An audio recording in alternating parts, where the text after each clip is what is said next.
Hello everyone, আপনারা কারা শীতের পিঠা খেয়ে ফেলছে? শীত পড়তে না পড়তে চারিদিকে পিঠা খাওয়া দুম পড়ে গেছে। বিশেষ করে আমি তো পিঠা অনেক বেশি পছন্দ করি। এখন কিন্তু হালকা হালকা ঠান্ডাও লাগে, আবার কুয়াশাও হয়। তার মানে হচ্ছে শীতকাল চলে এসেছে, আর শীতকালে তো অবশ্যই পিঠা খেতে হবে। বোন এদিকে অনেকগুলা নারিকেল ছিলে নিয়েছে, আর এটার ভিতরে একটা ফুল হইছে, নারিকেলের ফুল বলে আমাদের এদিকে। আর এইটা খেতে আমি যে এত বেশি পছন্দ করি, বাট এটা তো আর একা খাওয়া যাবে না, তাও আমি একটু খেয়ে নিয়েছিলাম, কারণ এখানে অনেকে ছিল, সবাইকে দিয়ে খেতে হবে। নারকেল যখন এভাবে ফাটানো হয়, তারপর কি করি আমি, মানে নারকেলের যে সাইডগুলো আছে ওইগুলো ইঁদুরের মতো করে খেয়ে ফেলি, আর এই জন্য আমি অনেক বকাও শুনি। যাই হোক, একসাথে এতগুলা নারকেল কাটার কারণ হচ্ছে এগুলার ভিতরে ফুল হয়ে যাচ্ছে, আর এইটার ভিতরে তো অনেক বড় একটা ফুল হয়েছে।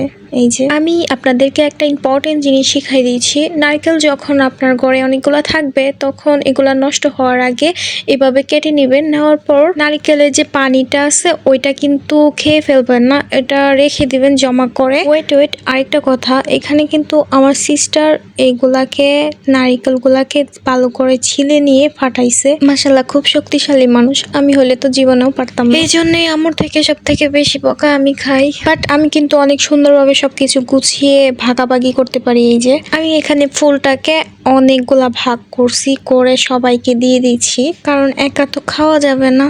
এখন আম্মু নারকেলগুলাকে একসাথে সবগুলাকে কুড়াই নিছে, তারপর একটা কৌটায় সবগুলা মানে নারকেল একদম চেপে চেপে রাখবে।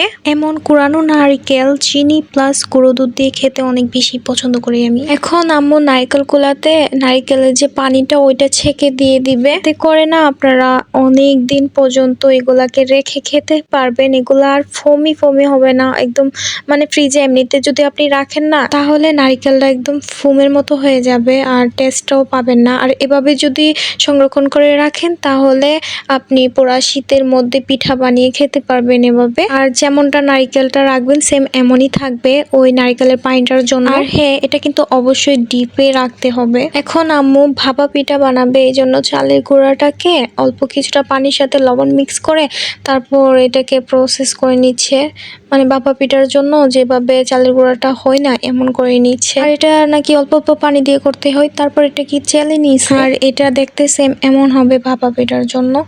তারপর পিঠাটা বানানোর জন্য আম্মু এটার মধ্যে অল্প কিছুটা মানে চালের গুঁড়া দিয়ে তারপর মিঠাই দিয়ে দিয়েছে, দেন এখানে অল্প কিছুটা নারকেল দিয়ে দিল, তারপর আবার এখানে চালের গুঁড়া দিয়ে দিবে। আর এখানে কিন্তু বেশি চাপা যাবে না, চাপলে পিঠাটা হবে না। শীতকালের মধ্যে আমি ভাপা পিঠাটাই খেতে বেশি পছন্দ করি, আর এই পিঠাটা না হইতে এতটাও সময় লাগে না। আমার কাছে অন্যান্য পিঠা থেকে ভাপা পিঠাটা খেতে বেশি পছন্দ করি। এই তো এখানে ভাপা পিঠা একদম রেডি, আর এটা মানে একদম গরম গরম খেতে যে এত মজা লাগছে আমার কাছে। অনেকদিন পর গরম গরম ভাপা পিঠা খেলাম।